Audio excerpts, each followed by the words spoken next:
Mean राशि वालों, जब भी ग्रहों से संबंधित कोई बदलाव होते हैं तो उसका असर आपके जीवन पर पड़ता है।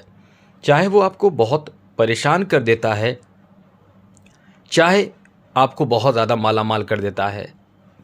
मीन राशि वालों, आप ही के राशि में ये ग्रहण लगने जा रहा है। जी हाँ दोस्तों, मीन राशि में चंद्र ग्रहण लगने जा रहा है जो आपके जीवन पर बहुत बड़ा असर डालेगा।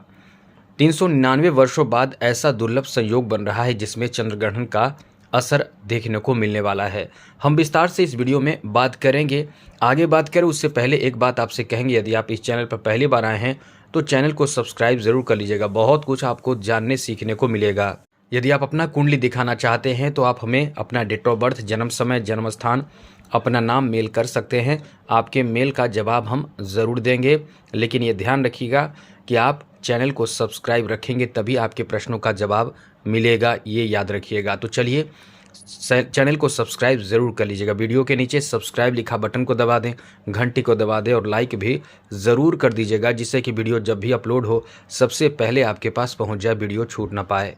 मीन राशि वालों, जहां तक ये जो चंद्र ग्रहण है इसका जो समय होगा वो 4 घंटा 4 मिनट होगा। जी हाँ दोस्तों, 4 घंटे 4 मिनट का ये समय होगा और ये जो चंद्र ग्रहण लगने वाला है ये अपने आप में बहुत महत्वपूर्ण ग्रहण माना जाता है।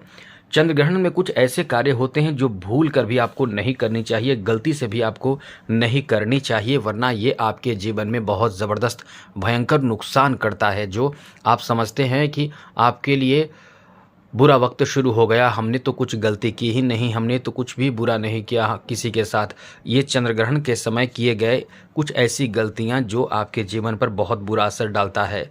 तो ये भी आपको बताएंगे, साथ ही साथ बताएंगे कि ग्रहण के दौरान आपको क्या करना चाहिए, क्योंकि ग्रहण के दौरान कुछ ऐसे और विशेष कार्य ज़रूर करना चाहिए जिससे आपके भाग्य बदले, जिससे आपका जीवन बहुत अच्छा हो जाए। क्योंकि ग्रहण का ऐसा समय होता है जिस समय का इंतज़ार जो तपस्वी लोग होते हैं, जो साधक लोग होते हैं, जो मंत्र का जप करने वाले होते हैं, जो विद्वान समझदार हो ज्योतिष होते हैं, जो साधक साधु तपस्वी होते हैं, मेरा मतलब जो जानते हैं इसका फ़ायदा, वही इंतज़ार करते हैं। तो आपको भी हम बता देंगे कि कौन से क्या उपाय आपको करना चाहिए। वीडियो बहुत लंबी हो सकती है तो वीडियो में बिल्कुल भी बने रहें, बिल्कुल छोड़े नहीं, क्योंकि ये वीडियो आपके जीवन में बहुत ज़बरदस्त कल्याण करेगा और आ रहे बड़े से बड़े तूफान को दूर करेगा।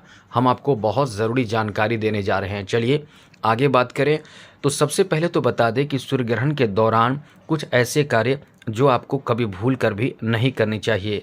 तो दोस्तों, सूर्य ग्रहण के दौरान या चंद्र ग्रहण के दौरान, दोनों के समय, तो चंद्र ग्रहण के दौरान आपको कभी भोजन नहीं करनी चाहिए। चंद्र ग्रहण का समय सबसे पहले बता दें तो भारतीय समय अनुसार सुबह 6:12 से प्रारंभ होगा और सुबह में 10:17 पर समाप्त हो जाएगा।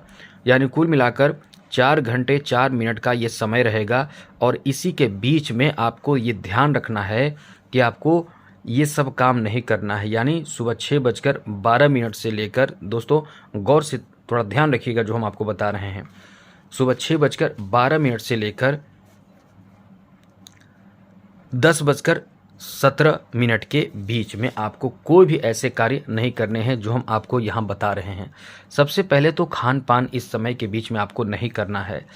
अब हाँ, कुछ लोग ऐसे भी कहेंगे कि भारत में तो ये दिखाई नहीं देगा, लेकिन दोस्तों क्या भारत में दिखाई नहीं देगा तो क्या ये आप ज्योतिष शास्त्र और शास्त्र के अनुसार कुछ ऐसे जो वर्जित कार्य होते हैं, या केवल ये समझ ले कि केवल दिखाई नहीं देगा, बाकी सभी असर आपके जीवन पर ज्योतिष शास्त्र के अनुसार पड़ता है।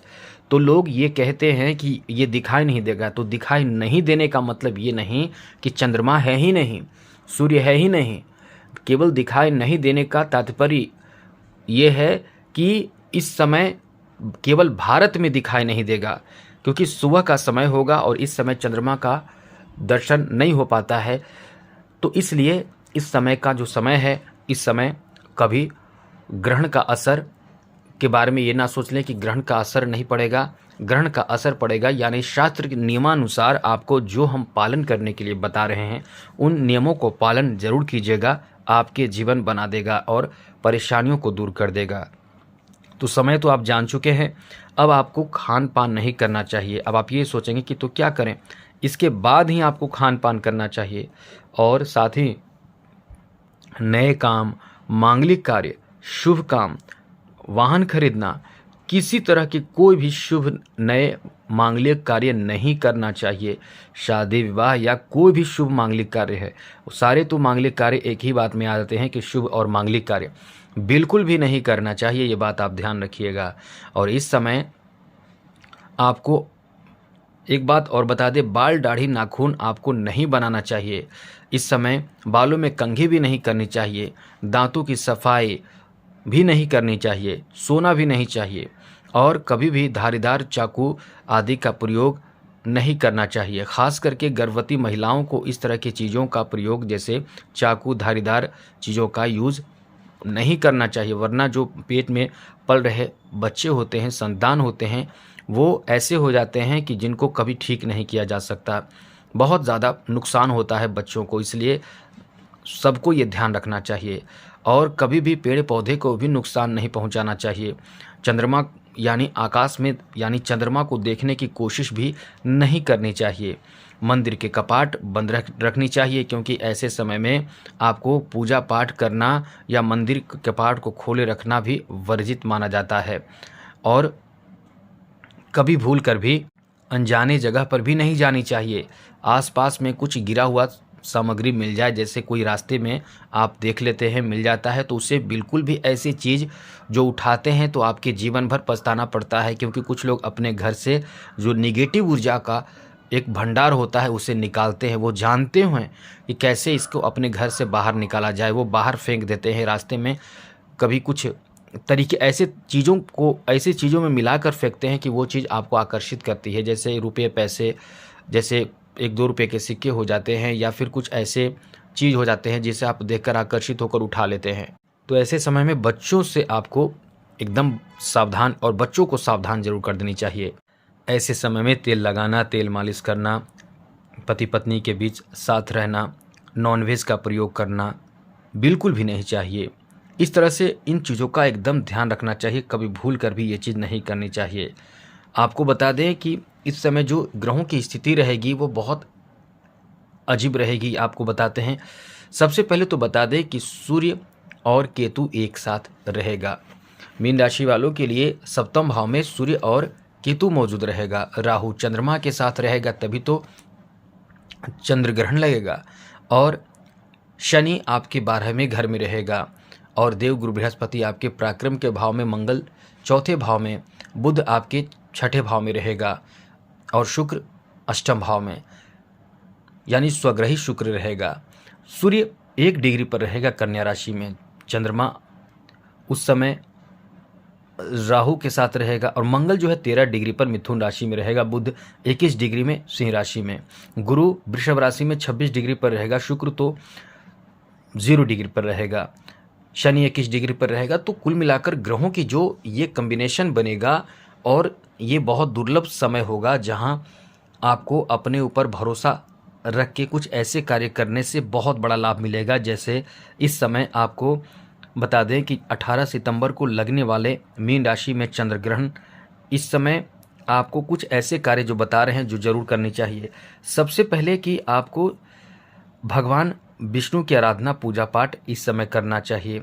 इस समय जो लोग भगवान विष्णु की आराधना करते हैं, पूजा पाठ करना नहीं है, केवल ध्यान करना है या विष्णु सहस्त्र नाम का पाठ करना है। आप पहले से तैयार रहें, स्नान आदि करके उस समय पाठ करते हैं। जब तक चंद्र ग्रहण रहता है 4 घंटे 4 मिनट का जो समय है, उस समय यानी ग्रहण के दौरान यदि आप विष्णु सहस्त्र नाम का पाठ करते हैं, महामृत्युंजय मंत्र का जप करते हैं, तो ये ऐसा समय है कि साधक लोग इसका इंतज़ार इसलिए करते हैं कि जितना समय है यानी 4 घंटे 4 मिनट में ही आपके वो मंत्र सिद्ध हो जाते हैं। बहुत लोगों को आपने देखा होगा कि उन्होंने सिद्ध मंत्र किया है, इसलिए उनके पास अलग सा ताकत है, अलग से क्षमता है। और कभी कभी आप कहते भी हैं कि वो बहुत ही सिद्धि पुरुष हैं। और कुछ ऐसे लोग भी होते हैं जो कई तरह के मंत्र को सिद्ध कर लेते हैं, यही चंद्र ग्रहण के दौरान करते हैं। और चंद्र ग्रहण के दौरान इंसान बहुत कुछ प्राप्त कर सकता है, शक्तियाँ प्राप्त कर सकता है, कुछ निगेटिव शक्तियाँ प्राप्त कर सकता है, पॉजिटिव शक्तियों को प्राप्त कर सकता है। तो हम आपको यही बताने जा रहे हैं कि आप पर शनि की 7.5 है। आप चाहें तो शनि मंत्र की आराधना कर सकते हैं, या ये कह सकते हैं मंत्र जप कर सकते हैं पश्चिम दिशा की ओर मुख करके। और मंत्र कौन सा? ओम प्राम प्रीम प्रोम शह शनिश्चराय नमः। इस मंत्र का जप खूब कीजिए, कम से कम नहीं भी तो 10 माला ज़रूर कर लीजिए। उसके बाद विष्णु सहस्त्र नाम का पाठ कीजिए, महामृत्युंजय मंत्र का जप कर सकते हैं। ये सब आप ज़रूर कीजिएगा। इस समय यदि आप ऐसा करेंगे तो निश्चित रूप से आपके ऊपर जो शनि का निगेटिव प्रभाव है उससे आपको बहुत ज़्यादा लाभ मिलेगा। आपके ऊपर जो निगेटिव प्रभाव है वो दूर जाएगा। अब ये चंद्र ग्रहण के दौरान किए गए कार्य को हमने बताया। अब आपको बताते हैं जब चंद्र ग्रहण समाप्त हो जाए तो आपको क्या करना चाहिए। जब चंद्र ग्रहण समाप्त हो जाए तो चंद्र ग्रहण समाप्ति के बाद स्नान करना चाहिए और अपने घर में, हाँ ये याद रखिएगा, चंद्र ग्रहण शुरू होने से पहले ही सभी के नाम से कुछ पैसे या अनाज, सबसे ज़्यादा अच्छा होता है अनाज निकाल दें, खास करके चावल। और सभी के नाम से, जैसे आपके घर में 5 लोग हैं तो सभी के नाम से अलग अलग एक बंडल, एक पेपर पर रख लें और सभी को बोल दें कि ये आपका है, वो आपका है, वो आपका है, ऐसे करके। और जब चंद्र ग्रहण समाप्त हो जाए तो अपने अपने जो बताए गए चावल का एक जितना चावल आप दे रहे हैं, दान कर रहे हैं, उसको छू दें और वो दान के रूप में हो जाएगा। ऐसा मान्यता है कि ऐसा करने से कभी अनाज के जीवन में कमी नहीं होती है। और ये काम आपको ऐसे समय में, यानी चंद्र ग्रहण जब समाप्त हो जाए तो स्नान आदि करके जरूर छूना चाहिए। उसके बाद पूरे घर को शुद्ध पवित्र करना चाहिए। पूरे घर को शुद्ध तो आप ऐसे नहीं कर सकते हैं कि धो पोंछ नहीं सकते हैं पूरे घर में, तो आपको एक गंगा जल का छिड़काव जरूर कर देना चाहिए। वैसे तो घर को धोना पोंछना चाहिए और पूजा स्थान में भी साफ़ सुथरा कर देना चाहिए। उसके बाद आप एक घी का दिया जरूर जला दीजिएगा, घर को शुद्ध जरूर कर दीजिएगा। और एक और काम ज़रूर कीजिएगा, आप अपने घर में एक लौंग और कपूर को जलाकर पूरे घर में ज़रूर दिखा दीजिएगा। और ये ध्यान रखिएगा, पूरा घर जब आपको दिखाना है तो एक ही नहीं, जितना लौंग जला सकें जिससे पूरे घर तक आपका वो लौंग का जो धुआं हो वो जानी चाहिए। इससे आपके घर में जो निगेटिव ऊर्जा है वो दूर हटेगा और ये आपको बहुत ज़बरदस्त फ़ायदा देगा। यदि आप माला माल बनना चाहते हैं, करोड़पति बनना चाहते हैं, तो केवल आप माँ लक्ष्मी के मंत्र का जप करें, ये आपको माला माल बना देगा, करोड़पति बना देगा। ऐसे समय में इसका फ़ायदा ज़रूर उठाइएगा। तो आज के लिए इतना ही। चैनल सब्सक्राइब रखिएगा, आगे अन्य वीडियो में बहुत अच्छी जानकारी के साथ हम आ रहे हैं। चैनल सब्सक्राइब ज़रूर कर लीजिएगा। जय माता दी, राधे कृष्णा, ओम नमः शिवाय।